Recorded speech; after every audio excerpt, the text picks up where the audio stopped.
Monggo dinikmati bosku. Warga sindir langsung iring-iringan pejabat saat melintasi jalan jelek dan berlubang. Jalan yang sudah tak layak pakai memanglah wajib secepatnya untuk diperbaiki. Apalagi jalan yang sudah berlubang sangat membahayakan keselamatan untuk pengendara. Dalam video tersebut, seorang warga sedang merekam dan meneriaki rombongan dengan kalimat "biar tahu jalannya, biar tahu jalannya.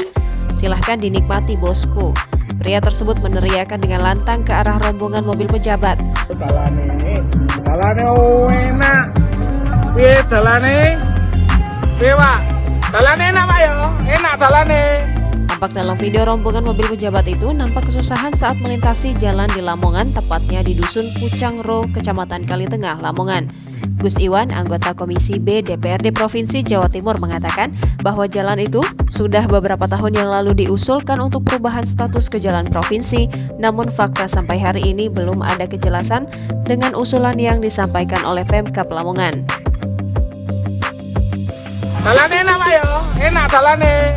Enak dalane. Ayo, piye? Mantap ra, dalane mantap ya. Mantap.